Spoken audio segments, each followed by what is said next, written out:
Super in the names at least worked both in the context of being a standalone title and a Super Nintendo game. What the hell does this number have to do with Donkey Kong? The use of 64 in these titles could oftentimes be confusing. It doesn't imply this is the series' big leap into 3D. Super Mario 64 sort of set the precedent, so with a game like Mega Man 64, I'm sure many fans thought, oh, this is Mega Man's next big step. My next big step is going to Denny's for the second night in a row. It's a port of Mega Man Legends from the PlayStation. Well, just call it Mega Man Legends, or if your fetish is that crippling, Mega Man Legends 64. Duke Nukem 64 was just a Nintendo 64 version of Duke Nukem 3D, but Doom 64 is an entirely unique entry in the Doom series, so much so that it received a modern remaster, yet many people always assumed it was just a port of the original Doom. But then you have Kirby 64, The Crystal Shards. What's the point of the number here? You already have a subtitle. Putting 64 in the titles of these games almost feel like these companies were beckoning to fans who only had the Nintendo 64. Like, hey, finally, a Mega Man for you! But, hey, at least 64 became an iconic number within the gaming community. It's so specific that when you put it in a title, people know what it means, and it definitely rolls off the tongue with a lot of these names. Monopoly for Nintendo Switch. Could you be more specific? This is a trend I will never fully understand. How some game titles do the For Nintendo Switch or Nintendo Switch Edition subtitle. I see this mostly on that console, but other systems aren't immune. 9 times out of 10, a game with For Nintendo Switch in the title isn't like super optimized for Nintendo Switch or has crazy unique features. It's the same as any other multi-plat version, and 9.5 times out of 10, it's a digital-only release, which means you can only find it by going on that system's specific storefront. No fucking shit. Oh, this is the Nintendo Switch Edition? Really? Nintendo gets this treatment the most. I mean, Yakuza 1 and 2 HD on PS3, Yakuza 1 and 2 HD for Wii U on Wii U. To be fair, they've done this themselves, most notably with Super Smash Bros. For Wii U and Super Smash Bros. For Nintendo 3DS, but also with Super Mario Maker for Nintendo 3DS, Brain Training for Nintendo Switch, etc. In many ways, I don't blame them, as, Smash for Wii U and 3DS have the same characters and roughly the same gameplay, but there are some unique features on Wii U, like swimming and climbing ladders, different stages and modes across both games. They're different titles, but the same. So what else would you call them? But I think using the console's name in a video game title just goes to show how potentially lacking of character that specific game has. Damn, you're no nonsense today. The identity of this video game is that it's on a video game console. Sometimes I swear companies do this to mask what their game truly is. Rayman DS? It's Rayman 2. Rayman 3D?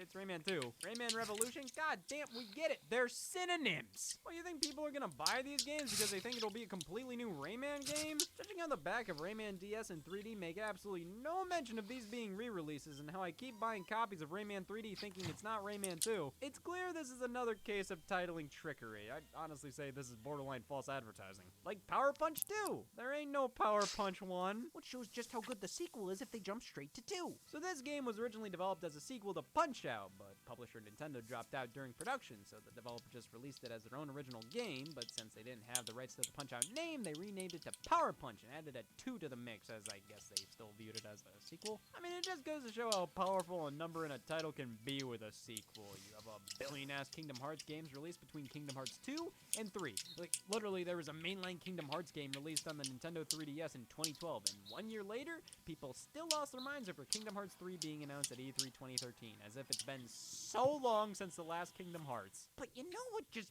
rubs me the wrong way? When a series flip-flops between using Roman numerals and standard numbers for sequels. Ninja Gaiden, Ninja Gaiden 2, and Ninja Gaiden 3. I hope the fourth one uses tally marks and is a part of the Black Ops series. It's that inconsistency that doesn't necessarily bother me, but just perplexes me. Like, why? Why are you like this? Especially when some games have subtitles and some don't. Like Resident Evil had this perfect string of sequel names. But then 3 just had to include Nemesis in the title. Hey, sometimes it's okay to stick out a little bit. And 3 thankfully wasn't the only one to do so. Resident Evil 7 Biohazard. So they switched over to Roman numerals for this one. But it's all a part of the logo, highlighting the V, I, and part of the L in evil to make a 7. Then the subtitle Biohazard is actually the title of the Resident Evil franchise in Japan. So over there, the game is actually called Biohazard 7 Resident Evil, with the 7 coming out of the Z in Biohazard. Just everything about these titles and logos are so clever and cool. I love them. It is weird, though, that while the subtitle being Biohazard is great and all, it doesn't make a ton of sense. For this specific game, with this specific story, I'm not sure how well the term biohazard represents it, as it's more of a cute nod to the series title in Japan, rather than an effective subtitle. And also, even with the English logo using a Roman numeral, most official listings of the game give it a standard number 7. But then with the next Resident Evil game, it followed the same format, had the Roman numeral 8 in the logo. That's not a part of the official name. It's not Resident Evil 8 Village, it's just Resident Evil Village. Why is the logo like this then? It's like Horizon Forbidden West. They put this Roman numeral 2 right here, but never refer to it when talking about the game. Maybe it's a pause button. But these specific cases, I can live with.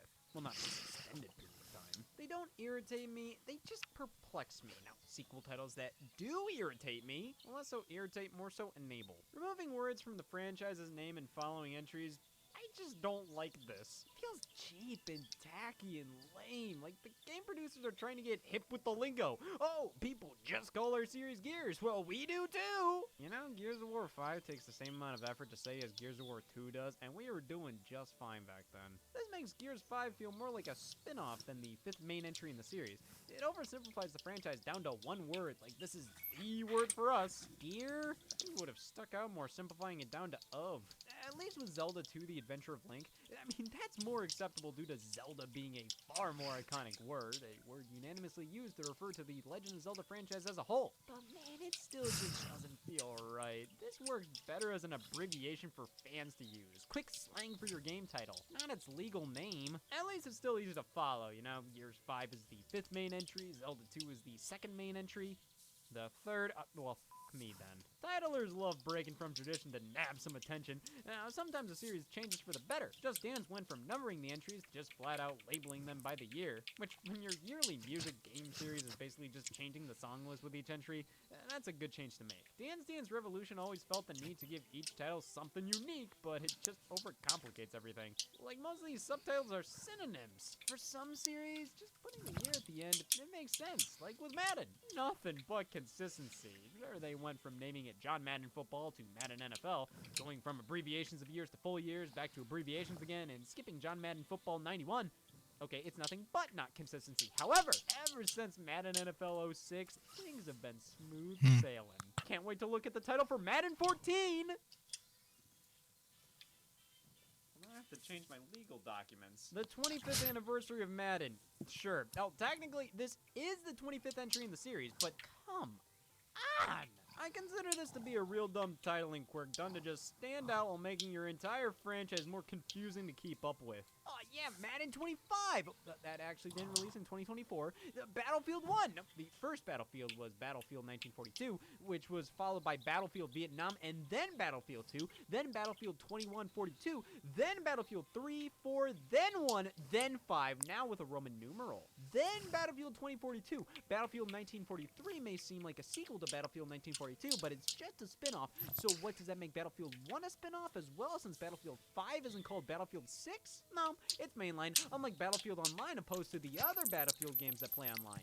All of them. Now where does this fit in the picture? Battlefield Online was a Korean exclusive entry in the series that mainly took assets from previous games to make an online multiplayer-only PC game tailor-made for that market, which is a more common practice than you may think. I mean, Call of Duty did it with Call of Duty Online for the Chinese market. I just find the titling funny when pretty much all the other games in the franchise have online play, acting like this is the online one. When Call of Duty World War II was announced, I was pretty annoyed, like acting as if this was the first and only Call of Duty to do World War II. I understand it had been a while since the last game focused on it, but titling it implies like, yup, this is the Call of Duty based in World War II, and this is the banana. Come on, man, at least name it something like World War II Returns or something, I don't know. Call of Duty's already having the issue of reusing titles. We had Call of Duty 4 Modern Warfare, followed up with Call of Duty Modern Warfare 2, and later on 3. Then with some re-releases of the first Modern Warfare, the number 4 was dropped, like with Call of Duty Modern Warfare Reflex Edition and remastered, and then the 2019 game launched, Call of Duty Modern Warfare. To be fair, no other game was named that. And then the sequel to it To also be fair, the same applies. I just wish sometimes they cut it with the reused titles. I mean, I get it. They don't care if they have 2 games called Modern Warfare 2 because 95% of the people buying aren't going to be having colorful discussions on the state of the video game industry and will never even reference a Call of Duty that released over 2 years ago. Most of these consumers treat each new Call of Duty, Need for Speed, and Madden like a bag of chips. Open, consume, dispose of. So reusing a title or making this entry a confusing name in comparison to previous games, it doesn't matter. You can name the next Call of Duty Ice Smell. It would do just as well as last year's, and people would just call it the Call of Duty for this year. Last year's smelled better, though. But it also just rubs me the wrong way when games with the exact same name, logo, even box art release, and they are completely and utterly different. You can no longer just call the game Rayman Raving Rabbids. You have to specify Rayman Raving Rabbids, the Wii, Xbox 360, PlayStation 2, and PC version, or the Nintendo DS version, or the Game Boy Advance version, because these 3 games are nothing alike, being in different genres entirely. I feel that with these handheld versions of console games, they name them and market them as the same thing in a way to kind of trick unknowing consumers into thinking this is going to be the same game you see all the commercials for on TV. I mean, come on, do you remember ever seeing the Game Boy Color version of Tony Hawk's Pro Skater 2 in the advertising? No, they just show screenshots of the PlayStation version, but lists Game Boy Color as one of the platforms. Oh, well, surely. If this isn't the real Tony Hawk 2, then what is? How many games are called Jeopardy or Wheel of Fortune, and how many of them are truly the same? You know, this would be a great opportunity to use that 4 game system subtitle, but no, just call this Jeopardy, and this, well, make sure the people know. But you know what's the most depressing thing ever? You title a game with a Volume 1, showing the intentions of this being a long and meaningful series. SNK Arcade Classics Volume 1, Best of PlayStation Network Volume 1. Damn, it's almost like a Volume 2 exists, just like Madden 14. You gotta have a lot of confidence to put Volume 1 in a game's title, almost enough to ensure that Volume 2 is probably already underway. Is this used as a bargaining chip to get a sequel produced? Ja, jetzt Doesn't wird work. jetzt. I will say something. I love seeing a prequel with the subtitle 0. I just think it sounds good, feels good, like it's the perfect subtitle. It's a great buzzword on its own, and adding it to a franchise name, it's immediately obvious what it is. Earthbound released here in North America on the SNES, but is actually titled Mother 2 in Japan, with the first game on NES almost releasing over here in English, but getting canceled at the last minute. What was called Mother in Japan was meant to be called Earthbound here, but since that first game got scrapped, when they brought Mother 2 over, they just called that Earthbound. Wir machen das However, plus nur that deswegen. original Alter. English localization was eventually found and dumped Wegen online etwas, das by sich mehr fans anfühlt for wie ein people Bug. to download and play. Since 10 we already had a Sekunden oder game so. called Earthbound release, it just made sense for fans to call this Earthbound 0. I couldn't think of anything better to call it. You can find fan-made reproduction cartridges of the game with this title, and it just feels right. But then, Nintendo decided to finally officially release the game on the Wii U's eShop in 2015. What did they call it? Ah! This is one of my least favorite titles ever. It sounds so dumb.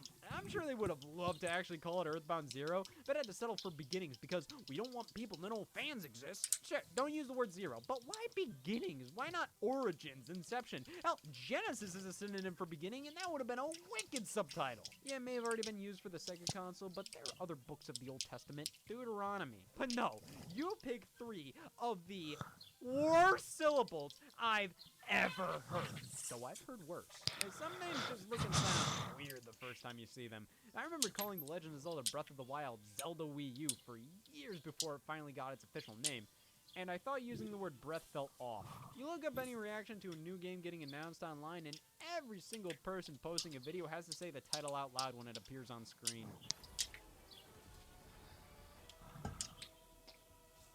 Super Smash Brothers Ultimate? Oh, Jumanji the video game!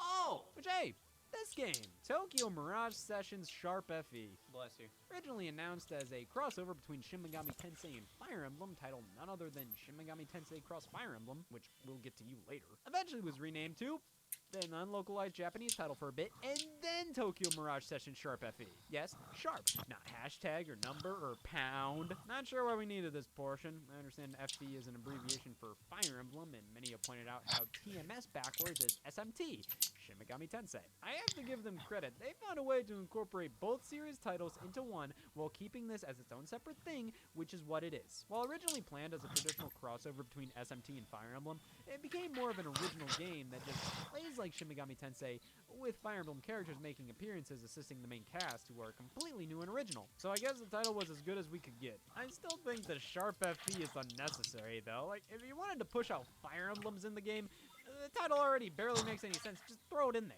But again, I guess they wanted to push this as its own original thing rather than specifically advertise it as a Fire Emblem game. Except they did just that in a few trailers they posted online. I don't even play this game. Let's talk about that pesky cross. Christ. Kind of an odd trend for a bit there was using an X between two words to symbolize a wieder so crossover, Pokémon, aber egal, das announcing wird it as Cross. Shin Megami Cross Fire Emblem, Street Fighter Cross Tekken, Street Fighter Cross Mega Man, Project Cross Zone, which, what is that? A tactical role-playing game featuring characters from Sega, Namco, and Capcom? Oh, I get the title now. Yeah. Letters. Then they started moving away from the cross and started using a plus sign instead. Mario plus Rabbids, Mario and Luigi Superstar Saga plus Bowser's Minions, 3D World plus Bowser's Fury, Advance Wars 1+2, Pro Skater 1+2, Box Boy plus Box Girl. Just where did this trend come from? Plus sign I find to look a little juvenile. I don't like that. I'm too mature for this. I'm an adult who eats caviar. Localized titles. Something they don't do anymore. I've been a little confused as to why Bandai Namco stopped using the English title for Taiko no Tatsujin. You know, Taiko Drum Master. We got it over here on the PS2. It's just a fun rhythm game with a drum peripheral. We only ever got this game in North America, but Japan just kept on getting these damn things. Finally, in 2018, we got another localized title. The first Nintendo Switch entry in the series. Taiko no Tatsujin Drum and Fun. They didn't even try to change anything like they did with the PS2 game, changing a song list for North America. They didn't have the Jimmy Neutron theme in Japan. In Drum and Fun, it's nothing but Japanese pop songs, anime music, the works. Which, hey, it's cool to see they're sticking to what makes Taiko Taiko. But like I said, I'm just confused why they don't just call it Taiko Drum Master over here still. It's not like a butchered localized title. Taiko no Tatsujin roughly translates to Taiko Master of Drums. I guess because they're barely changing anything from the Japanese releases song-wise now, they wanted to convey that through the title itself, which, thinking about it that way, it makes sense. Now, Europe, I have a question. Why?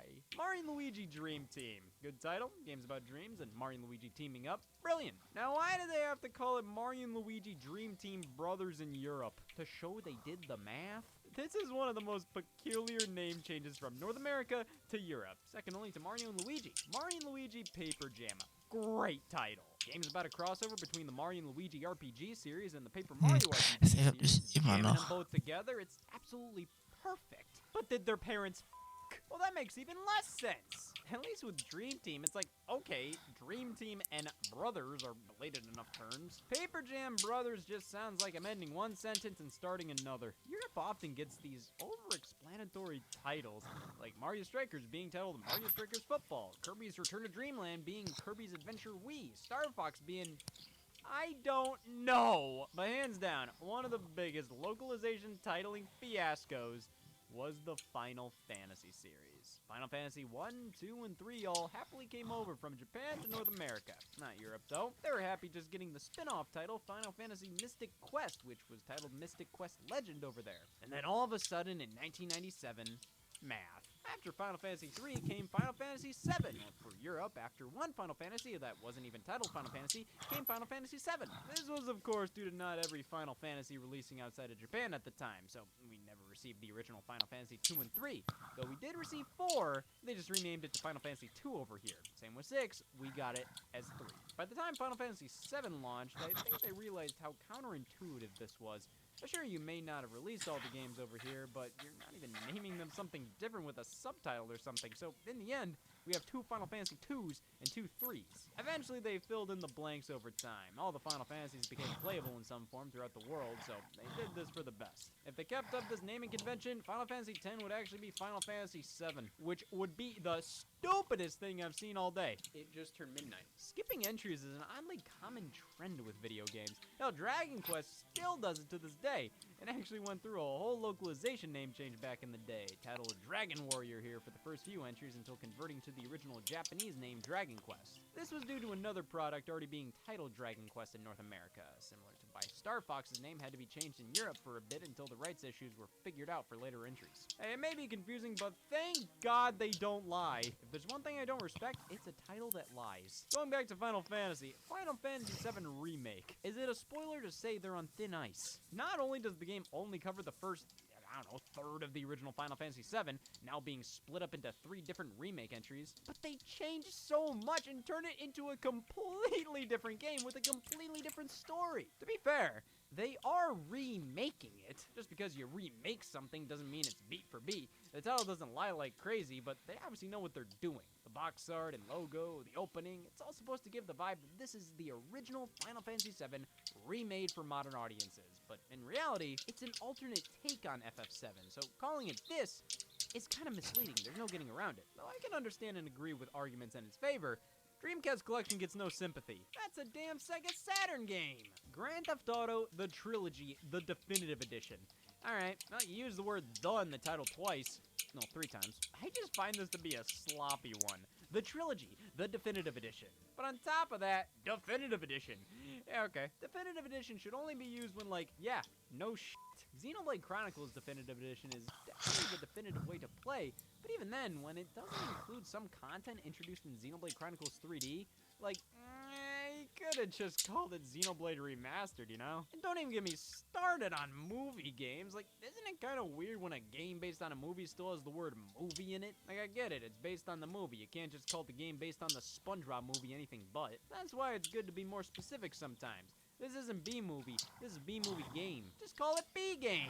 Oh, I'm sorry, that's already taken. But you know what really rubs me the wrong way with many games like this is when you have to have the presenter at the beginning of the title. It's not Tarzan Untamed, it's Disney's Tarzan Untamed.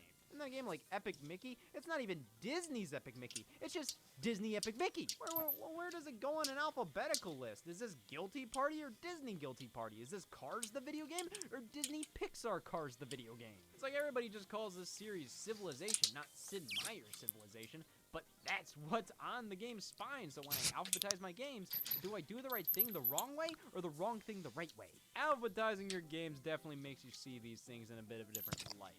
Like how some Mario spin-offs swap between titling themselves Mario and Super Mario, which can get kind of annoying when games like Super Mario Party and Mario Party Superstars are on the same console. Now they go on different spots on the shelf. Then when you have sequels to games that always start with a different word, Tomb Raider, Rise of the Tomb Raider, Shadow of the Tomb Raider, the first game is last tier. The World Ends With You to Neo, The World Ends With You. Why couldn't it have been The World Ends With You Neo? Especially when making Neo the core title of this game, like, there's already Neo games on the PlayStation 4. But this Neo is supposed to be a futuristic feeling variant of the word new, which we already get enough of. New Super Mario Brothers, new Pokemon Snap, new Super Lucky's Tale, new Carnival games, which they went from Carnival games to new Carnival games, back to Carnival games again. And they say taxes are complicated. Listen, I get it. The word new is very safe. It makes sense in many regards, like with new Pokemon Snap. Yeah, you could name it Pokemon Snap 2. The game is more about doing the same thing the original did, again, while being its own game. So, new Pokemon Snap makes sense. You could call it Super Pokemon Snap or something, but new works in this situation. Same with new Super Mario Brothers. The problem is, when you make 9 more of them, you start to question the authenticity of the word new here. It can become incredibly confusing. New is always used to describe the condition of your video game. New Super Mario Brothers.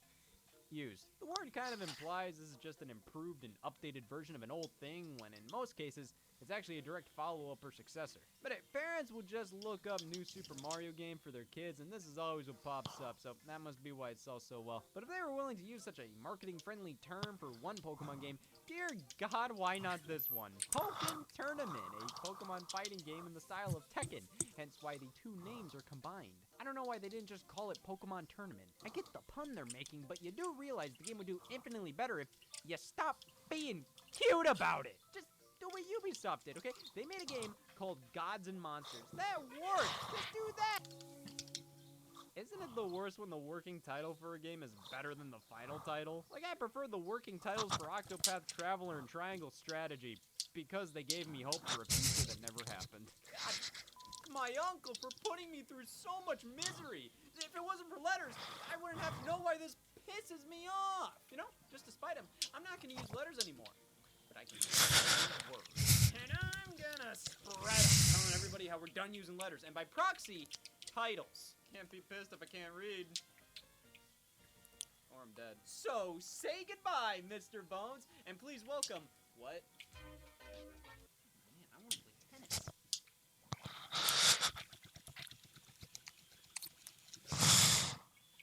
What have I done?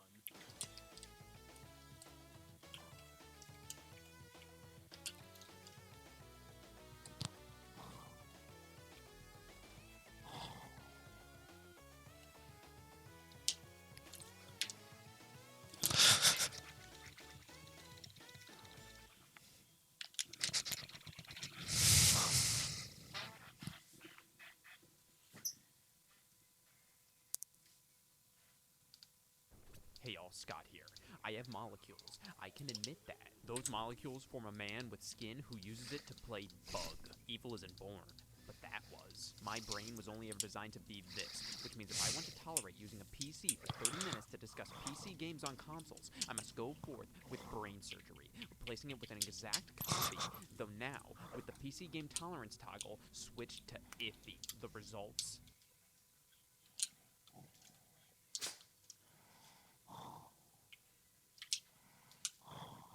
Maybe. What's scarier than a serial killer? A serial killer in your house! This is a video game console, a piece of hardware designed first and foremost as a game-playing device. You may be able to do other things on it, but at the end of the day, these products are meant to be plugged into your TV, connected to a controller, and playing games specifically designed for it. Not much can go wrong here. When using a video game console, the only thing you truly use is your ass. This is the simpleton's method of playing video games. No necessary knowledge on fixing anything, no fear as to if your game won't run. The only thing you have to worry about is if Applebee's will be open after this. And because of that, I feel that many console users, myself included, forget an entire world exists beyond this. Ever hear of personal computers? Yeah. Video games on PCs. Yeah, I don't believe in God either. Some people prefer playing video games this way. Some people also punch cats. Now, I have a PC here. Wait, let me get the dust off of it. Yeah, I am primarily a Mac user, which I can play games on here.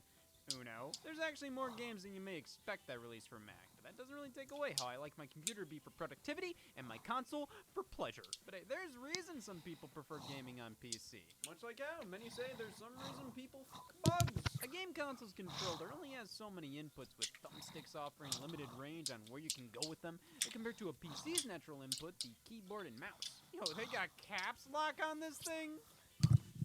What, you have like over 100 keys and a mouse that can go damn near anywhere? I mean, move a cursor on screen with your controller.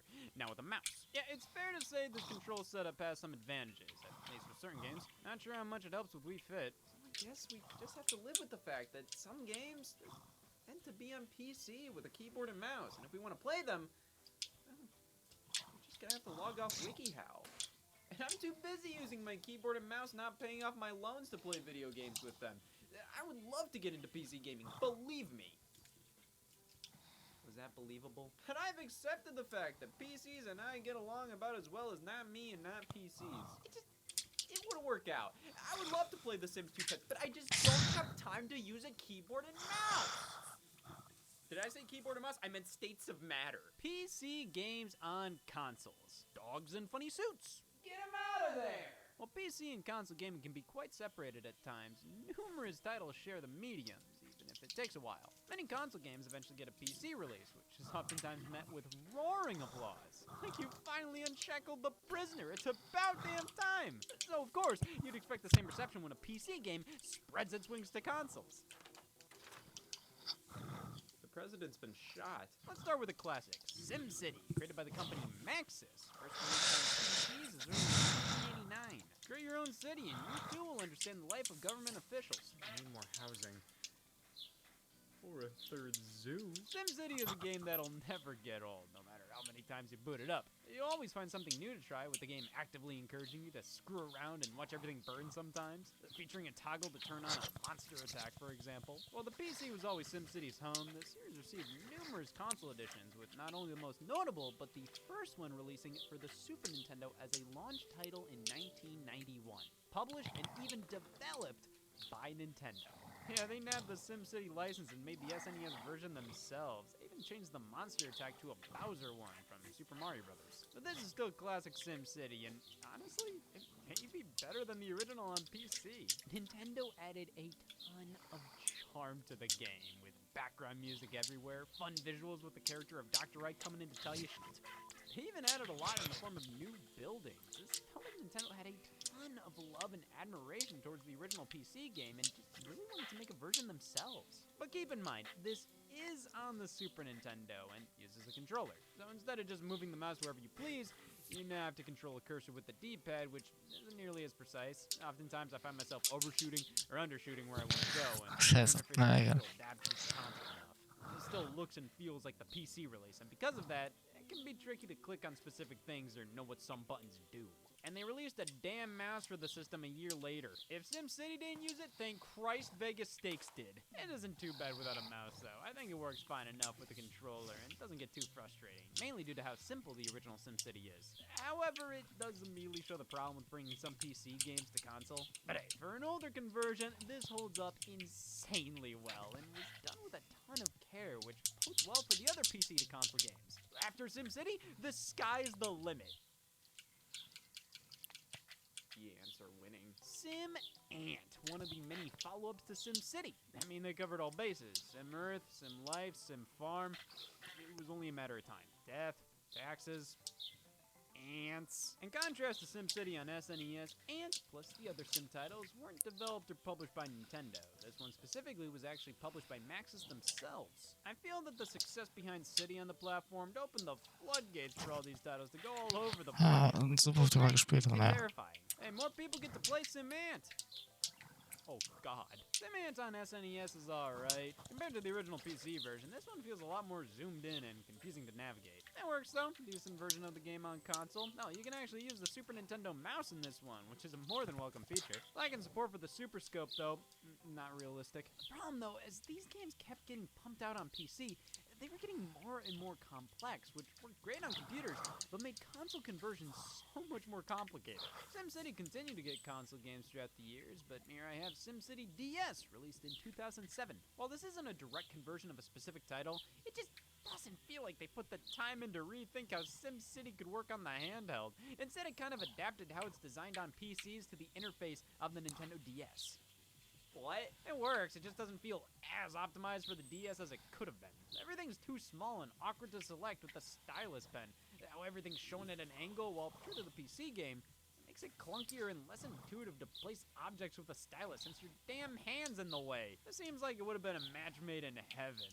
The touchscreen can replicate a lot of the precision you get with the mouse. The problem is, they didn't make SimCity for the DS. They kind of just threw SimCity on the DS. Consoles just don't seem to be the right fit for many of these types of games, which is why sometimes they'll put out original games based on PC series just for these things. From the Sim series, only for Wii and Nintendo DS, we got Sim Animals. Now, why was this not on PC?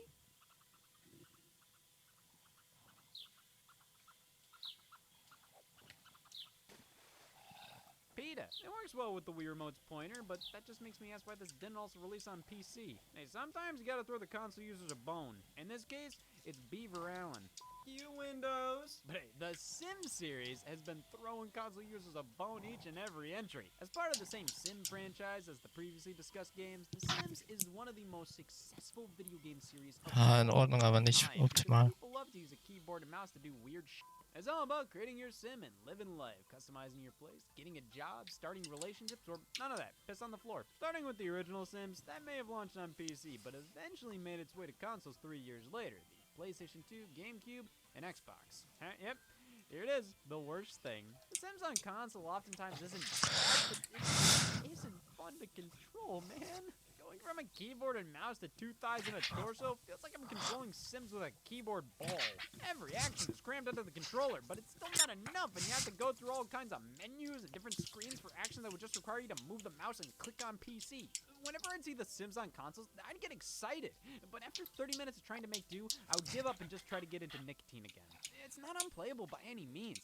It's just too clunky for me to really have fun playing with a controller. Well, The Sims on console was followed up by The Sims Bustin' Out, a game that was never on PC. This was a console-only joint on PS2, GameCube, Xbox, Game Boy Advance, and N-Gage. So, The Sims on PC had loads of expansion packs, and by these, you get more content in your game, like dogs and sex and cats. The Sims Bustin' Out is pretty much a new version of Sims 1, with various features from those expansion packs included, with the biggest feature being the ability to leave your house, which is where the title came from. Okay, moving on. It's more of the same from the last one control-wise, but on the Game Boy Advance, we have an entirely different experience that, honestly, feels a bit better to me. It's not trying to be a consoleized version of a PC game, because it's on the GBA. They just had to flat out make a different thing entirely. This is more of an adventure game with RPG life simulation elements. You can't achieve the level of detail on console schade. PC, so Schon wieder so viel Zeit make verloren, something endlich. that works leagues better on the Game Boy Advance while retaining the character of The Sims. Beautiful. The console version? I mean, if you're gonna play Sims 1 on console, you might as well go the bustin' out route. There's just more in this one. It's just, every second I play this, I just wish I had a damn mouse. And careful what you wish for, because I got a rat instead. The Herbs Sims in the City was a total console-only spit-off to The Sims. This one focusing on grungy city and apartment living, on boxing ferrets. Why this wasn't on PC, I have no damn clue, but it does feel a bit more tailor-made for console. While it maintains the tropes of a life simulator, Herbs is a bit more focused on getting to an end point. It's not as open-ended as a normal Sims game. You want to build up your rep across all the districts, and that lust is what drives you through the experience, whereas normal Sims games, I'm gonna make you piss your pants. This game looks like it tried Monster twice. Ein mindestens 10 Sekunden früher da sein müssen. Features a new control Mindestens. scheme where we aren't telling our Sims where to go with the cursor. We just control our Sims outright. Scared the shit out of me when I first played. This goes against everything I expect from The Sims, but I will accept it for the sake of my happiness. It's so much more enjoyable to use a controller with a control scheme like this. Plus, they have a story mode, multiplayer. I mean, sure, features have been cut from the PC game. That's generally the case with console versions, but honestly, this is a decent version of Sims 2, regardless of how many changes they made from the original, such as no expansion packs. You couldn't just buy the Sims 2 Pets expansion for your game. You just had to flat out buy the Sims 2 Pets. Yeah, this was an expansion pack on PC, but on console, it's a standalone release. Controls just like the console version of Sims 2, which is a blessing.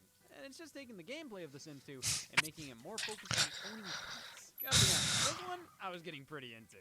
I mean, it's bitch easy to earn money. You just rub the stomach a bit. That's a new sync right there. And I found the house building and editing controls to be surprisingly intuitive on the GameCube controller. The Sims 2 console lineup is actually pretty well done overall. They even did a console-exclusive spin-off, The Sims 2 Castaway, focusing on surviving on a deserted island. It felt like they were improving the state of Sims on console more and more with each new entry. Genuinely, these games, even if they remove some features from the PC version, work well on a controller. They feel optimized for them. But when The Sims 3 launched on Xbox 360 and PlayStation 3, it's The Sims 3! No, this wasn't supposed to happen! This is pretty much the base PC game on consoles with barely any features removed, which is good because, like I said, the previous versions will cut content, and this is basically the exact same game. But because of that, we lose the direct control we had in The Sims 2, and my god, do I miss it. Sure, pointing and clicking where to go is way more true to how The Sims was always meant to be played, but there's being true to yourself and not changing who you are to conform to society. And then there's just not taking a shower. For God's sakes, take a fucking bath! I liked how this was a bit different from the PC game. Sure, we're missing some features, but they made up for it with enhanced control and some new exclusive content. And I'd much rather take that than this, which is impressive, no doubt. It's a pretty faithful Sims 3 experience. But this is what I was talking about earlier. This just isn't fun for me to control. I might as well check out the Wii version then. I mean, the Wii Remote's pointer can easily replicate a mouse. So, of course, in this version, you have direct control of your Sim. So, the version with a mouse replacement has you controlling your Sims like in The Sims 2 on consoles, and the version with a standard controller has you pointing and clicking. We're just doing things that make sense today! I guess the pointer controls plus the direct control option would make the Wii release the best of the bunch, but it is on the Wii.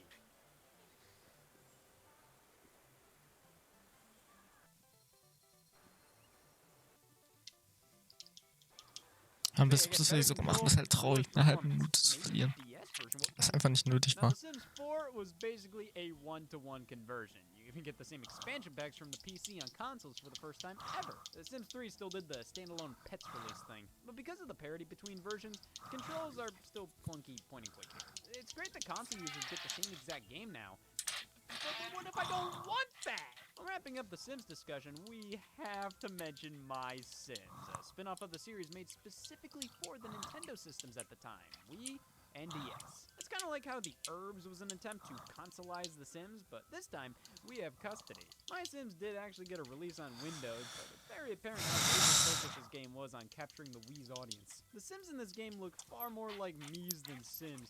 The gameplay feels much more akin to something like Animal Crossing, with you needing to rebuild your town by crafting and customizing furniture and housing and collecting things through the power of friendship. I don't know, isn't this from the series with the piss meter? Yes, a far more family-friendly, cutesy take on The Sims. Of course, when you whittle the franchise down to anything under a PG rating, you're pretty much left with a furniture builder.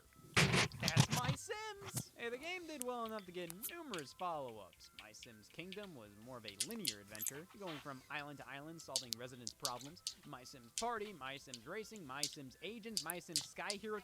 That's a stretch! After all these games, I'm not really sure what the My Sims franchise was. Yeah, you can have them on weekends. Because if I'm going to be spending my time doing anything, it's improving my credibility. Let's try Half-Life, the first game by legendary game developer Valve, released for Windows in 1998. See, I can do more than own Gubble. I can play one of the greatest video games of all time on PC, even nowadays. The world design, story, and interactivity are second to none. It's wild to play a shooter from this time that isn't a slog to get through or confusing in some way. Half-Life is amazing. If only I could play it 12 feet over there. Well, we're in luck. Just barely. Half-Life came to console in 2001 on the PlayStation 2.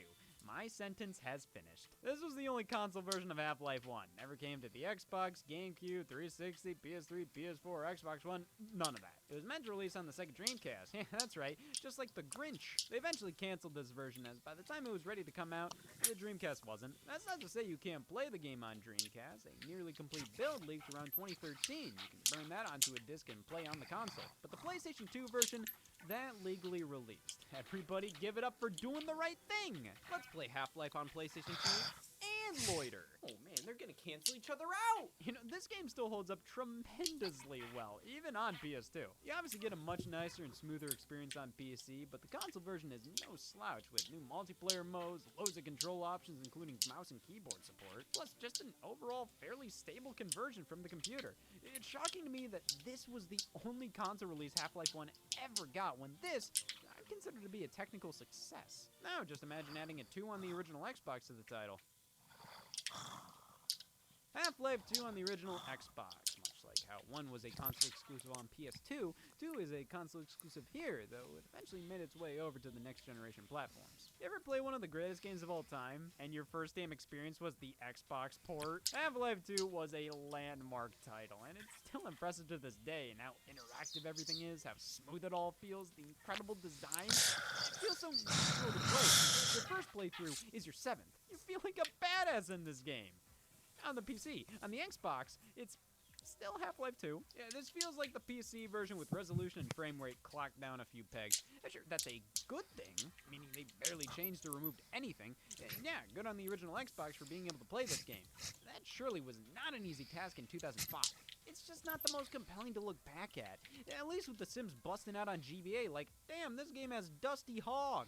That is one seldom used pig. Nah, this one is just Half-Life 2, running somewhat poorly. Me figuring that out is almost as impressive as me being colorblind. It's more than playable, but obviously there are much better methods of playing the game on console now. Plus, any of Valve's other games. The Purple Box, a collection not only containing Half-Life 2 and its follow-up Half-Life 2 Episode 1, but 3 games that made their debut as a part of this set: Half-Life 2 Episode 2, Team Fortress 2, and Portal. Seriously, this was how these games launched. Still one of the greatest deals in all of gaming. Getting 3 new Valve releases bundled together alongside Half-Life 2? The good version this time. These titles launched day and date on PC and Xbox 360. They aren't really PC games that came to console, though with Valve historically being a PC game developer, it's obvious these are PC games at their heart. That doesn't mean they don't work well on console. I mean, these are all first-person games that map everything perfectly to a controller. The keyboard and mouse is definitely a preference rather than a necessity for these games, which shows how control may not always be the reason for a game sticking to PC. Due to game consoles being a dedicated piece of hardware that's not upgradable like a PC and are meant to last a good few years, more often than not, if you're developing for the latest PlayStation system, you're developing for Mann, years old jetzt bin ich technology. raus. PC games, you can craft your title around the latest and greatest specs out there. I'm sure the market that's able to buy your product may be more limited, but you're not going to have nearly the amount of restrictions you'd have on consoles. That's why many things not initially made for this screen look like ass. Oh, that's why! The company Crytek was originally known for developing games so graphically intense that PCs were the only known apparatus that could run them. The original Far Cry and Crysis were PC exclusives hell-bent on making me happy. Some of the best looking games of their time. Now, they still look pretty damn Ich good hätte so today. viel Zeit noch sehen können, wenn ich nicht geschoben wäre. Aber Hauptsache People irgendwas. with a powerful PC, reality sets in. You gotta swallow your pride and release your game on home consoles. Eventually, we got Far Cry Instinct on the original Xbox and Crysis on anything with buttons. Crysis on Xbox 360 and PS3 is basically just a PC game with one level missing, no online multiplayer, and downgraded graphics to the point where it's not the graphical powerhouse it once was. It still looks fine, but 95% of the reason most were interested in Crysis Oh, in wieder ein bisschen was Deadpool. the Egal, progress. passt schon. When you take that away, I mean, it's still a great game, but the intense graphics were honestly a big part of what made Crysis Crysis. Far Cry Instincts, on the other hand, this is just a flat-out different game from the PC original. It's based on it, but to ensure it would run on the Xbox, they basically made a new game that got the gist of Far Cry 1. The story's a bit different, the level design has been altered to be more console-friendly with less options for the player. It's pretty much just a dumbed-down Far Cry, but this game got a sequel, Instincts Evolution. Yeah, but it's only a sequel to this version, not the original Far Cry 1. Then the sequel got a remake on Wii titled Far Cry Vengeance. Then Far Cry Instincts Predator was an Xbox 360 version of both Instincts and Evolution, and then Far Cry 2 released. Oh, I'm sorry, I wasn't explaining Far Cry, I was explaining quantum physics. Far Cry's PC origins are similar to many a series, like The Witcher. Yeah, The Witcher 1 never released on anything but PC. It was meant to get an Xbox 360 and PlayStation 3 edition titled The Witcher Rise of the White Wolf, but that ended up getting canned. It's a shame, because there's nothing about this game that feels like it needs to be a PC game. Eventually, The Witcher 2 released on PC only as well, later on receiving just an Xbox 360 version, and ever since then, the series has been multi-platform with The Witcher 3 launching on damn near everything. Actually anything. Which is definitely a trend for many of the most iconic PC franchises of all time. Just take a look at The Elder Scrolls and Fallout. Now this is a PC game. I think. Elder Scrolls made the jump with Elder Scrolls 3 Morrowind being offered on the original Xbox in 2002, though Fallout didn't get a mainline console release until Fallout 3 in 2008. Prior to that, the only taste we ever got was Fallout Brotherhood of Steel on Xbox and PlayStation 2. Not Fallout Tactics Brotherhood of Steel on PC, released just 2 years before. No. This is just Fallout Brotherhood of Steel, and it's just as much of a Fallout game as Beat Saber. So the original Fallout games were top-down RPGs. Incredibly difficult for a newcomer to approach these days, but there's still a lot to appreciate here. Fallout Brotherhood of Steel is also top-down. This is such a mindless and misguided title. This isn't Fallout. This is a beat-em-up with some RPG elements with a world and dialogue options kinda like Fallout. I mean, I can't blame him for not putting the traditional Fallouts on console. Look at this. This is an example of trying too hard to make a game for a console audience. Those console players don't want to think unlike the PC guys. Let's finally bring Fallout to consoles and just make it Baldur's Gate Dark Alliance. What, was this created out of a threat? Pretty embarrassing when the SNES versions of PC games are more faithful. The Super Nintendo was apparently the primo spot for people who didn't have PCs to play PC games. What did they do their taxes on? They didn't. I mean, it was amongst the most powerful systems of its generation, the most popular to boot, so those only made all the sense in the world. Maybe if they named it something else, even more PC games would come to it. As it stands, we got the grandfathers of the modern first-person shooter, Wolfenstein 3D and Doom. Well, PowerPoint for them. And the fact these work as well as they do is a bit of a miracle and sets a standard for future ports. Oh, there's the standard. These games are completely playable, yet far from ideal, with horrible frame rates and sluggish control. Wolfenstein 3D got butchered by the censors. Really cleaned it up. It's like, damn, this is like a Pixar movie now. Both of these games have gotten numerous re-releases since, more so with Doom. It's been made available for most things now. Why, is this the game that got spread everywhere? I mean, obviously, it's Doom. It's one of the most iconic and beloved PC games of all time, and being a first-person shooter using primitive 3D and numerous 2D elements does make it one of the easiest of the whole genre to make available elsewhere. But that just makes me question the amount of differences between these versions. Most of the console ports of Doom are missing levels. They may be shortened or out of order or missing music or have completely new. It's always up in the air with Doom ports. They're all different, but that's kind of the beauty of it all. Would you really want all the versions of Doom to be picture perfect, the exact same as the PC version? Because even if they were, you just move on to the version of Doom on the next console you'd own and leave these ones to irrelevancy. The differences between these ports, no matter how negative they are, keep these games alive in the form of talking points. Sure, you have no reason to play Doom on the Sega Saturn anymore, but at least if you did, you'd have something to say about it. Well, that stunk. But if you can pull Wolfenstein and Doom on a Super Nintendo of all things, damn it, why not Civilization? Why not do hard drugs? Civ has always been one of my favorite Mac game series. Every mainline game's released on Mac. I said nothing wrong. Hee-haw. A strategy game about running a civilization from the very start. Discovering new land or other civilizations, deciding whether or not to declare war on them or team up, figuring out how to utilize your resources, what to research. It seems very overwhelming and complex at first, but once you start playing, it all makes perfect sense and is incredibly natural and addictive to play. You can easily lose hours to just one play session, and much like SimCity, you can either chip away at the same save file for months or always start up a new game, and it'll be an entirely different experience. And it shocked me how many games appeared on consoles, starting with the original SNES. Honestly, this one has loads of SimCity energy. They added tons of character to this version, music, graphical touch-up. The original Civilization is, for lack of better words, fucking creepy. This ain't too bad. In fact, you could say this is preferable to the original PC version in many ways. But moving forward in time to Civilization 6 on Nintendo Switch, I don't know, man. This just isn't fun for me. Maybe playing during the fire had something to do with it, but I doubt it. Civ just has so much more going on with the user interface now. Not that it's super complicated, rather, it just feels far more clunky mapping all these commands to a controller. And not that it's bad, this is just my opinion. I've seen numerous people adapt to the controls and find them being incredibly intuitive. It's just not for me personally. Well, maybe Civilization Revolution is for me then. Just like Air! This was a console-only spin-off of the series on Xbox 360 and PlayStation 3, and plays very similarly, but is more dumbed down and simplified for a smoother experience with a controller on a TV. It works pretty well here, though obviously the series is still best experienced on PC in my opinion. But Revolution did get a DS and mobile release, and with a touchscreen, it seems like a match made in heaven, which really makes you think, what about a Wii version? That pointer would do wonders for the experience, and while it was in the works, it ended up getting canceled due to the amount of resources it would have taken to craft a lower-end version of a game made for HD consoles. That's a shame, because this control setup would have been amazing. It really makes you think why more PC games didn't come to the system. Out of fear. Here we have Back to the Future the game on Wii, an older episodic Telltale point-and-click adventure game brought over to Wii and PlayStation 3, which was oddly a trend for that company. Some of their other PC releases would eventually go there, but not Xbox 360, or Wii and Xbox 360, but not PlayStation 3, or just PlayStation 3, or just Xbox 360. Back to the Future eventually got an anniversary edition, which finally put it out on 360 alongside PS4 and Xbox One, so, you know, I can finally sleep. But I assume this would be best on Wii due to the pointer controls. What I got was a game that freaks out when a new color is introduced on screen. It always does that when purple happens. This game works, but it freezes for a few seconds when you fundamentally do anything.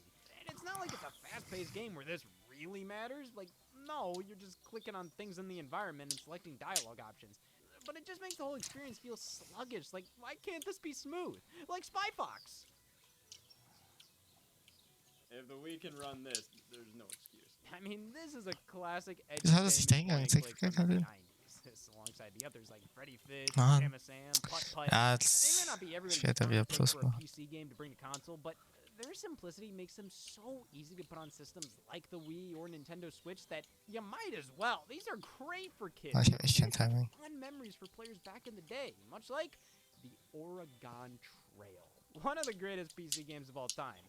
has barely been ported to home consoles outside of a few very specific instances, including a release on the Wii in 2011. Oh man, I can't wait to learn about the struggling pioneer life by strategizing what to buy, when to hunt, and where to go. This isn't the struggling pioneer life. This just stinks. Yeah, this really feels like they over-engineered the Oregon Trail, trying to make it impressive and modern, more of an actual game. But it's like the original version is more intuitive and fun than this. That game was so quick and easy to jump into and play. This one is just a slog. And it's like, this should have been perfect. Some game systems just have the perfect interface for these types of games. But nope, put StarCraft on the Nintendo 64. Jesus, have you ever heard of foreplay? Like, sure, it works. StarCraft made the transition as good as it could here, but why? It's just confusing. This is the only console port the StarCraft series ever received. It's pretty good for what it is, but like, what the hell? Warcraft is in the same boat. The second game is the only one that ever came to consoles, just the Sega Saturn and PlayStation. I just find it confusing. They try once and then give up. Why try once instead of not at all, or at least try one Das more macht time? sich schon nur jeder hinten rum. While these Blizzard-developed series barely ever came to consoles, Diablo has consistently, with all the main entries receiving ports. I guess it makes sense, as Diablo, being an action RPG hack and slash, translates pretty smoothly over to a controller. But Blizzard has always been a PC-oriented company, so much so that their biggest game of all time, World of Warcraft, was always just a PC game. Most of these games were simply just designed with that keyboard and mouse setup. Bringing them over to consoles, yeah, it'll work, but it's just not the same. Even nowadays, they seem to be putting less effort into revamping user interfaces for consoles and just putting the game as you know it on there, like Microsoft Flight Simulator. However, with the amount of games I've talked about making an oddball jump to consoles, many of the most iconic series of all time began as PC-only titles. Tetris, Minecraft, Call of Duty, Battlefield, Grand Theft Auto, all games that launched as PC exclusives. Hell, a series like Grand Theft Auto abandoned its lineage with console versions launching first in most instances these days. It shows how releasing on PC is oftentimes easier for some games to start off on, even if they end up working better on consoles in the end. So while many titles can stumble in the transition, that transition is necessary for a franchise's evolution.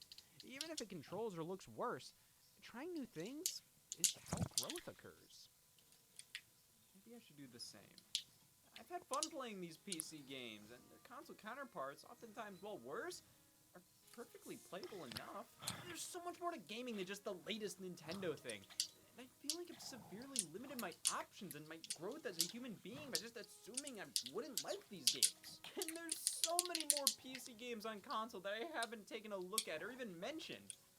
Maybe someday, but for now, I think I really just need to look at that PC over there and give the biggest nod of my life, saying, yes! I will relapse!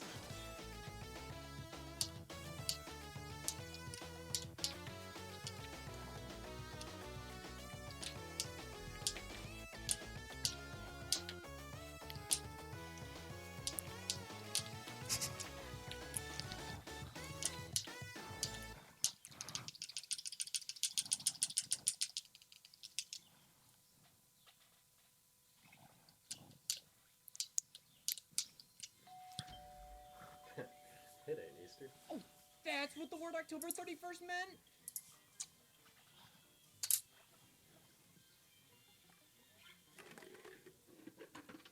Wow.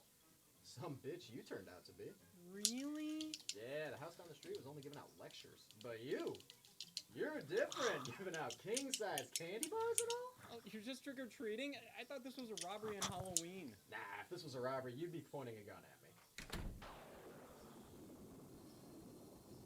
Hey y'all, Scott here. It isn't Easter, it's actually not Christmas. Halloween is here, and for Trick or Treat, I'm giving away 3DSs filled with Nintendo eShop games downloaded onto them because the store was out of Skittles. Hey, I'm just doing society a favor. First off, low calorie. Like, compare the nutritional facts of Snickers to Senran Kagura and tell me what you'd rather give to our youth. But I'm mainly doing this to spread awareness of the eShop. Dass ich da trotzdem Minus gemacht habe für so einen Kack kriegen. Geil. Weiß ich habe noch so viele Möglichkeiten. They're still out there. All I can do is show as many people as I can what's being lost while spreading the word. I've been tracking their patterns, analyzing their calling cards. But I still can't find the culprit. The only thing I haven't done yet is waste my time. While I wait for more trick-or-treaters, let's take a look back at the entire life of the Nintendo eShop on both the Wii U and 3DS, and analyze them to find out as much about the eShop killer as possible. It being Halloween, hopefully nothing scary happens.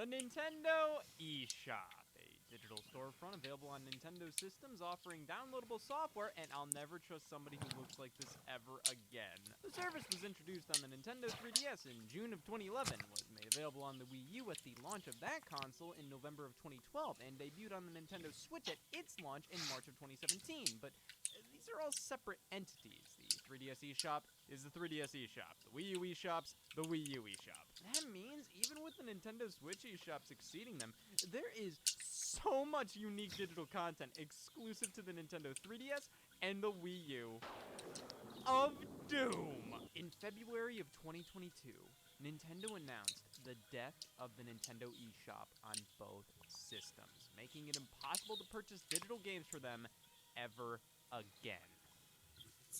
Oh, I pissed myself this morning, I'm good. Pretty wild, Nintendo decided to terminate these eShops after the whole fiasco with the Wii Shop channel closure. After the 7th US state was bombed, I thought they would have had a change of heart. Well, my neighborhood did put up a sign. But who's to say that won't eventually happen? I have to prepare for the worst case scenario.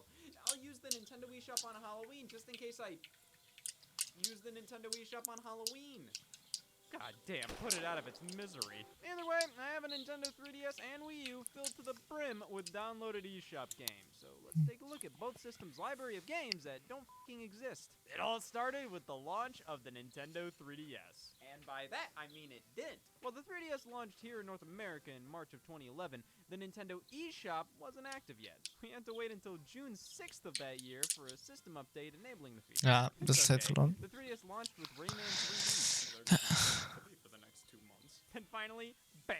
The Nintendo eShop launched. But gotta say, pretty pathetic how the system launched without a digital storefront. The Wii did. The Nintendo DSi did. This is like showing up to the party without potato salad. Sure hope nobody notices. Put some fucking pants on! Regardless, the Nintendo 3DS's eShop was finally open for business, offering nearly all of the software from the Nintendo DSi shop outside of these games here. Damn it! Classic titles from previous systems, a part of the Virtual Console branding, specifically Game Boy and Game Boy Color games, downloadable trailers for upcoming 3DS releases, and of course, original software and applications made specifically for the system. There are pretty much only 2 3DS games on the eShop at launch. One wasn't a 3DS game, the other wasn't a 3DS game. Those being 3D Classics Excitebike and Pokédex 3D. Now, these were both free, at least for a limited time. Excitebike was sort of a peace offering to 3DS users for patiently not touching their handheld since launch. Pokédex was more so a 3D model viewer for the Pokemon from Pokemon Black and White. This is 100% just a polished tech demo to fiddle around with and nothing more, but I will say, the graphics did impress me back in the day, at least compared to previous Nintendo handhelds. Is that a whole-ass circle? 3D Classics Excitebike was the main course here, and it's the classic NES title remade for stereoscopic 3D. But they went even further than that, putting it in widescreen, revamping the track editor, all while retaining the same look and feel of the 8-bit original. I was so damn pumped to get 3D Classics Excitebike for free that I finally bought a 3DS for myself in August of 2011 when the offer expired and I had to buy it for $6. And that's when I discovered coping. Honestly, during this time, the classic Game Boy and Game Boy Color titles were keeping me busy. Super Mario Land, Donkey Kong, Link's Awakening DX, these games were seldom re-released, especially in comparison to the junk on NES. Hey, do you want to play Donkey Kong 3 again? For the millionth time. Yes! Even if a good chunk of these Game Boy games didn't hold up the greatest, they were definitely fun to look back on and see how Nintendo's handheld lineage all began. Or there just wasn't anything to do with this system in 2011, because I'm going to talk about trailers now. Something I remember doing a lot was downloading game trailers off of the eShop. This was cool because you could view them in 3D, getting a better idea as to how the game would look on the 3DS's display. But I always liked keeping these on my system, mainly because because a lot of these use working titles and prototype logos, so it's kind of a cool digital keepsake from the build-up to launch for these titles. Like when Mario Tennis Open was just called Mario Tennis. Got simpler times. Now the police report's longer. And that was pretty much it for the Nintendo eShop on 3DS at launch. The most exciting thing, honestly, was getting all the DSi Shop content, the Game Boy games, and, of course, the presentation. You ever go to a store and feel guilty for not buying anything? I feel like that every time I enter the 3DS eShop. I mean, the music that plays isn't in your face like the Wii or DSi Shop. Rather, it's so soothing and comfy, all while that damn shopping bag has organs. No other storefronts kept me this calm during that situation. I always liked how during the download screen you could twist and turn the icon in 3D, how upgraded the entire visual experience was from Nintendo's previous digital stores. I mean, they have whole-ass banners, categories. We're no longer using fake currency, which is definite growth. Sir, I'll give you 7 Wii Cladoodles for that. Nah, now we use real-world money and get taxed real-world dollars because we're real-world citizens now. This was the moment Nintendo fans were finally tried as adults. But that was pretty much it for the eShop at launch, and frankly, almost the entirety of 2011. The only things that ever seemed to pop up here were Game Boy Virtual Console titles. Now, I'm not really one to complain.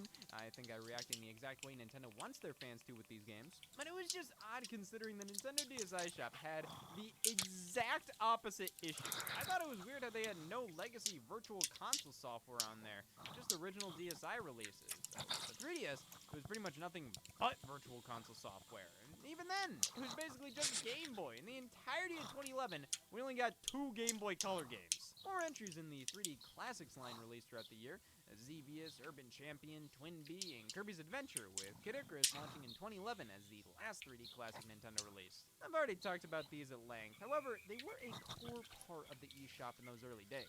They definitely varied in quality, and the games they picked to convert to 3D. I mean, damn, I was hoping they would do stick on a screen. Could have improved it a bit. Cause that's a damn branch! Outside of playing old games, however, the 3DS could do all kinds of other things. Happy Halloween. Applications! In July of 2011, we got Netflix and Nintendo Video. You know, it was kind of assumed Netflix on the 3DS would feature 3D movies. Much like how you'd assume I'm not fucking pissed. Yeah, this was just a low-resolution Netflix viewer. It worked, though I remember it being incredibly slow. But if you wanted significantly less content, but content tailor-made for the 3DS, look no further than Nintendo Video. This was an app that would feature 4 short videos at a time. all suboptimal viewable in gespielt. 3D. New ones would replace the old every couple of days or so. They weren't archived. You couldn't save them. You couldn't go back and watch old videos. You'd open up the app, could watch the 4 videos on hand, and the next day you'd check it out. One of those videos, or all of them, could be gone and replaced by something completely different. The videos could have been animations, comedy skits, music videos, movie trailers, promotions for upcoming games, whatever the Nintendo interns felt that morning. A Happy Feet 2 trailer? It was either that or my friend's dance recital. The fact there were only 4 videos available at a time, I can see how that made it a bit more interesting, but that pretty much meant there was no reason to stay in this app for more than 5 minutes. Hey, I know my flaws. This format couldn't have been sustainable, so the app was discontinued in 2015, with Nintendo opting to just release 3D videos via the Nintendo eShop. Now, many would say they went above and beyond with effort and put a vast majority of the app's previous content on there. I'm not one of those many. Nintendo Zone, another free app from 2011 I downloaded and rarely used ever at all. I was busy. Basically would allow you to go to certain stores and download specific content, like trailers and items and Ist games jetzt like echt ein Animal gutes Crossing. Spiel, aber Never wird did schon that. noch. Pretty much only opened this app at home to pass time by thinking, why did I open this app at home? But then there was Swap Note, released for free in December of 2011. This was created as a follow-up to PictoChat for the Nintendo DS. That was focused on sending messages to others in the same room as you. SwapNote took things a step further by allowing you to send messages to others around the world. The amount of customization you can add to your notes makes this a huge step up from PictoChat. How much characters infused with the host Nikki guiding us through things. This was a really cute application. For crime! Yeah, because of the online functionality, many SwapNote users would find other SwapNote users to message via online forums. And that's how many users ended up getting horrible messages. So Nintendo's response was to just kill the app entirely, though randomly they updated it in December of 2020, calling it the SwapNote Remastered Update, which didn't do a damn thing. It was basically done just to patch things up behind the scenes to avoid hacking exploits. Why call it Swap No Remastered? I ask as if I'm brave enough to know. Well, we had app, Oh, Junge. Boy Color, and 3D Ich will grad Classics übel games all sehen, wie heißt das? released in 2011. Brett auf. What about exclusive Ja, da ist downloadable auch der, 3DS video game der software? Zeitversprung jetzt im Spiel. For the whole year? Yeah, if it weren't for all the other fluff, the 3DS eShop would have had an absolutely pitiful launch year. I mean, my God, this is supposed to be the easy and cheap way to release games. Other than 3D Classics and Pokédex 3D, the first original 3DS downloadable game was Let's Golf 3D by GameLoft. Oh, yeah. I've heard of Wiccan Beliefs. Yeah, there's not much to this one. It's a basic as hell golf game, but I mean, I think you'd get your money out of this. Just because it's basic doesn't make it bad. Being developed by GameLoft does. But this is okay. It's nothing special by any means. Ja. Speaking of which, Nintendo's first major original eShop release, Freaky Forms. Released later in 2011, this game was focused on making your own creatures and trees. Finally, I can express myself. Yeah, this one was Aber always a echt bit light. mal You gespielt. get out of it what you put into it. There's not much to do here other than make a guy and make him work. This is one of those games I never played back in the day, but I'll see a small group of people reminisce like, Damn. That was the year of Freaky Forms. and it's easy to see why. If you really want to just dick around and make some abominations that you can then control, Freaky Forms will appeal to you. And manipulative parents. The problem is, that's all Freaky Forms really is. It doesn't go further than, look, Ma, I made this. Oh, wow, that's great, sweetie. Please get a job. Cute little toy, but if you didn't play it during the early years of the 3DS as a youngin', it's pretty difficult to get invested in this today. Though Nintendo did release an expanded retail version later on, meaning Freaky Forms is forever physically preserved. Yeah. Like these grapes. Now, I didn't pick this game up when it first launched, because there was another Nintendo-published eShop game released around the same time that garnered all of my attention. Pushmo. One of the best... Just one of the best things. I mean, this is incredible. One of the first major eShop games from Nintendo, and it's this high quality? Keep in mind, digital games around this time were always presented as far lesser than the big boy retail releases. Anything Nintendo released themselves via WiiWare or DSiWare had a distinct lack of that given a flavor. But here comes Pushmo, an ingenious puzzle platformer where you have to pull and push blocks in the correct way in order to get to the top. The concept is so simple, yet has so much depth as the blocks can form pixel art, the ladders get involved, and it's controlled in 3D so you can move them from the sides or the front. There's a whole ass editor where you can make your own puzzles on top of the hundreds included in the game. Like, going from Nintendo's previous offerings on the Nintendo DSi shop, where you'd be damn lucky to get a title screen, to this masterfully executed experience. It's jarring, but a very welcome change. It's obvious they were putting more effort into their digital offerings, making them less about being eShop games and more so just games. But hey, what about, dear God, anybody but Nintendo? Well, we have two indie games that launched in the holiday of 2011. Boah, Mighty krass. Switch Go. Force and Six Whole Bees. Mighty Switch Force is developed by Way Forward, a studio known for making good games when they do.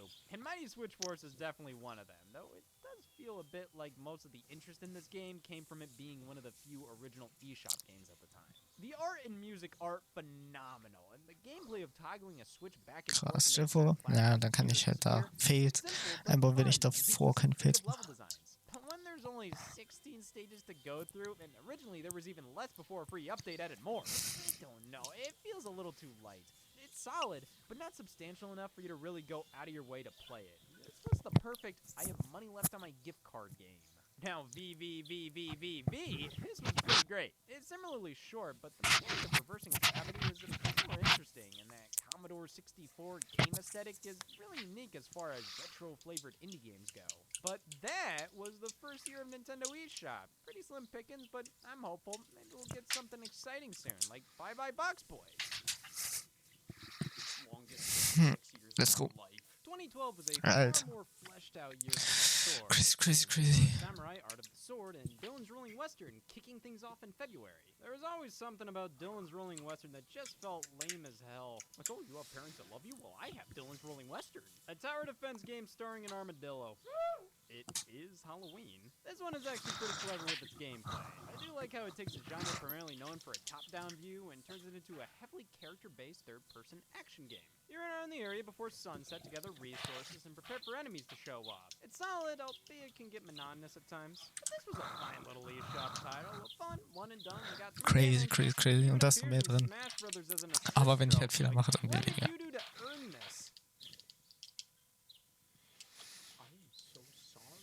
After thinking about it, a lot of the 3DS eShop games are like this. It's a solid base, but don't go too far with it, and I can end up feeling a bit repetitive, which is some of my feelings on Sakura Samurai. It has tons of style and personality. The gameplay is about samurai combat, dodging and striking at the right time, but that's kind of it. It's not bad at all. In 2012, this was a must-have on the eShop, but it felt more like a must-have because what else were you playing at the time? Good little game by Nintendo that got really damn high review scores, like Quetzal's Corridors. This is just damn hole in the wall. Move the shape to fit in the hole. What?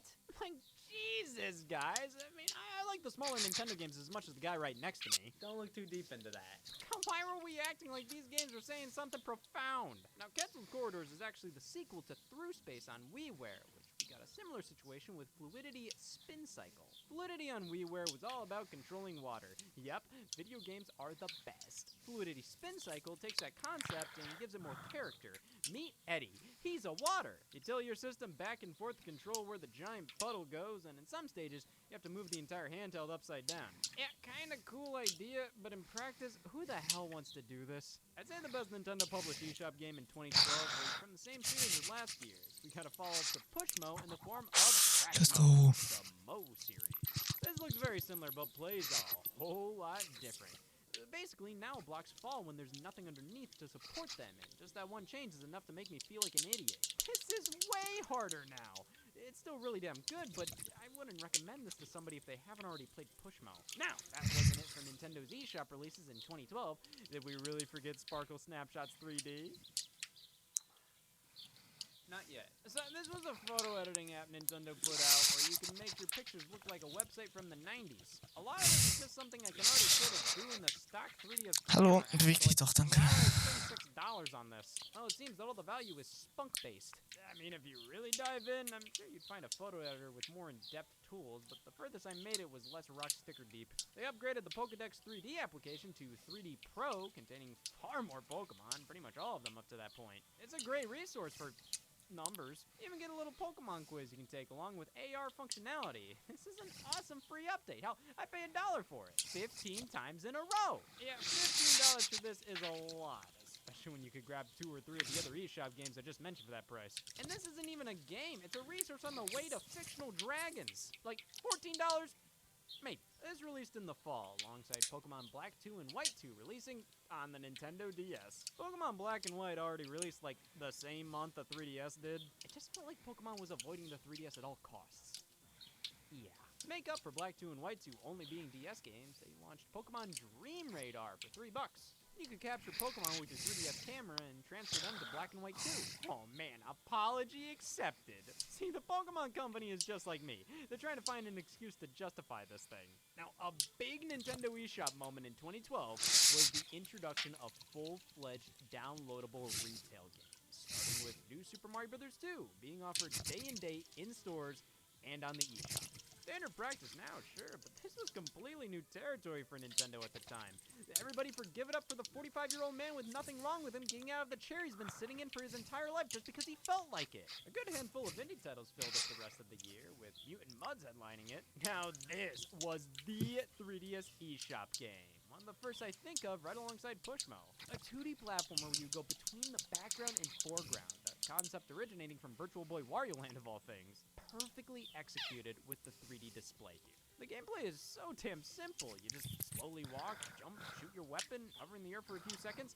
That's pretty much it. But the simplicity isn't a bad thing. It's nice to have a game that knows what it is and takes advantage of that, offering an ultra-refined experience similar to what we got on the NES and SNES. So now, Also probieren wir alle ganz früh an. game design. And as a player, man, I just like having some games I can always jump into and play without having to remember the controls or objectives. Mutant Mudds was always a safe bet for me to pick up and play if I didn't know what I wanted out of life, and it always did the job. But its simplicity does make it harder to stand out when it's not seen as an early 3DS eShop game. This got more attention because of that. If it launched right now for Xbox, nobody would be talking about it. But see, that's the beauty of early titles in a system's life. They stand out more, and being an early adopter can inspire you to try some games you may not otherwise. Trixie. Be honest. Would you? Birdmania 3D. This was always from my personal digital 3DS game collection, and the only reason it was ever notable was its insanely cheap price. Only $2. At the time, that was about the cheapest you could get on 3DS without going flat out free, and damn it, that is the best way to describe Birdmania. Outside of Birdmania. I mean, it's a high score based game that you'd find everywhere on the iPhone back in the day. The core of a fine game is there. It works and it's fun enough for what it is. This isn't the type of game that's meant to be reviewed. It's a type of game that's meant to be consumed and forgotten about after a 10-minute play session. And for 2 bones, I mean, it depends what you really value. Junk food or a healthy organic feast coated in pesticide. Colors 3D was another one I owned, which I got a fair amount of mileage out of. It was basically just a simple paint program, though you could use different layers to create 3D art. Get those sensors ready. It's the word, I swear. Crimson Shroud was definitely one of the meteor offerings, created by Level 5. It's a tabletop RPG, and that's the nicest thing I can say about it. The Dempa Men, developed by Genius, who develops a lot of the Pokemon spin-offs.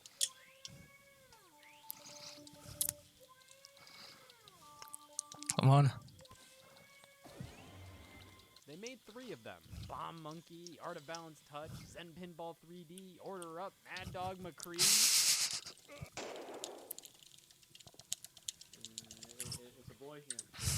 Let's go. Up from the eShop's first year, but that didn't... Alter. Let's go, der Rekord. Ja, Mann, ich will das nicht sehen. Ja. Sub 120. Und ich schaffe Sub 1. Nein, wenn ich dasselbe jetzt. Oh, wenn ich dasselbe jetzt auf Dings schaffe, auf Two-Play, dann. Boah. Let's go. Hm.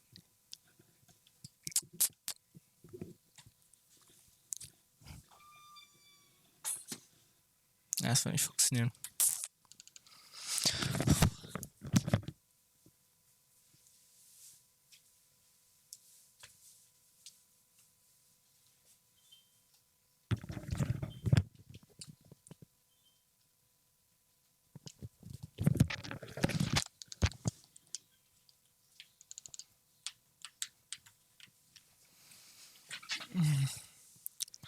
Es ist noch viel mehr drin, aber war schon sehr, sehr gut. Alter.